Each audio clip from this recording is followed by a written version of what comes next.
네, 시민구단 광주FC와 관련해서 최근 전용구장 시설에 대한 지적 논란이 됐었죠. 이번엔 채용 과정에 대한 문제입니다.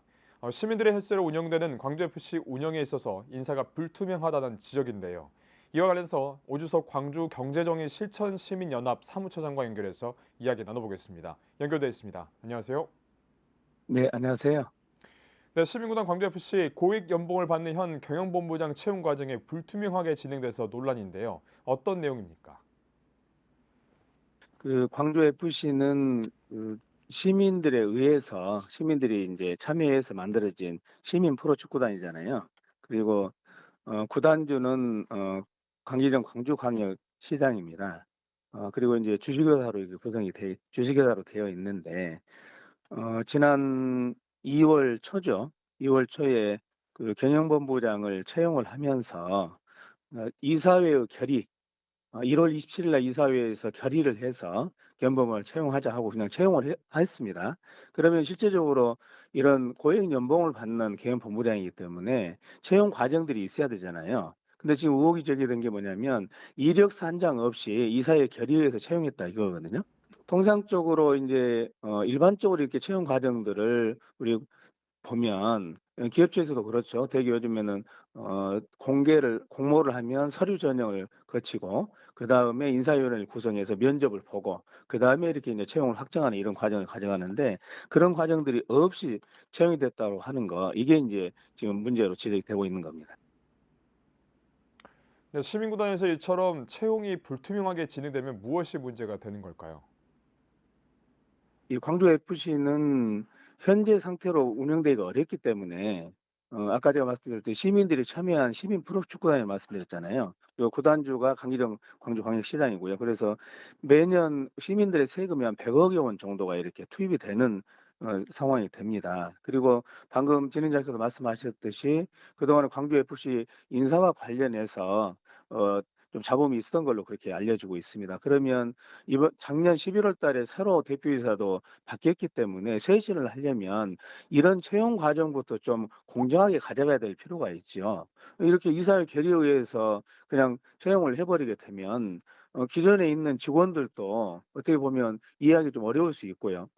경영본부장이 임원으로서 내부 직원들을 통제해야 되는데 어떻게 보면 영도 안 설 수도 있는 거죠. 그래서 이런 어떤 공정한 과정들이 있지 않으면 시민들이 보기에도 그렇고 내부 구성원들 또 여러 지역사회 오피니언 리더들 보기에도 좀 문제가 있다고 볼 수밖에 없는 거죠. 네. 네, 이외에도 광기정 시장의 민선 8기와 관련해서 채용 절차와 조직 구성에 있어서 잡음들이 이어지고 있습니다. 지자체장의 권한이긴 하지만 지금까지의 방식들이 문제가 되는 점은 어떤 지점일까요? 실제로 이제 광주시 산하에는 공사, 공단, 출자, 출연기관 등 소위 말하는 산하기관이라고 하는 것이 한 33개 정도가 있습니다.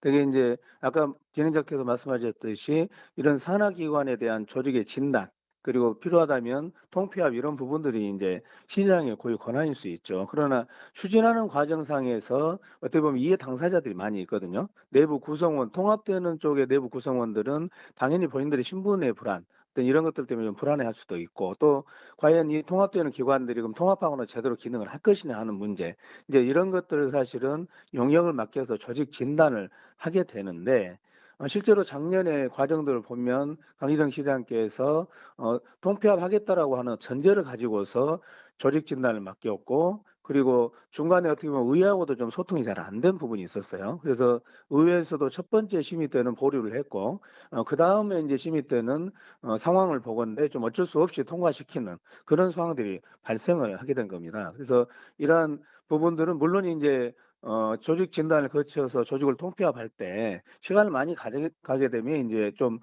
여러 가지 말들이 나올 수는 있겠죠. 그런다 하더라도 민주주의 국가에서 좀 민주적인 방식으로 좀 시간이 걸리더라도 이해 관계자들을 좀 설득도 하고 때로는 이러이러한 내용들은 앞으로 광주시가 나가는 데 있어서 가야 된다라고 하는 것들이 좀 필요한데 그런 과정들이 생략되고 너무 빠른 시간 안에 조직을 통폐합을 하다 보니까 어떻게 보면 이것을 바라보는 어떤 입장 그리고 또 내부 그 통합되는 구성원들의 입장, 또 언론의 입장, 오피니언들의 입장 이런 전반적인 입장들을 보면 좀 너무 무리하게 추진한 게 아닌가 이런 의견들이 좀 있는 것도 사실입니다. 네, 그렇다면 이번 광주FC 건과 관련해서 또 시정은 어떻게 개선돼야 합니까?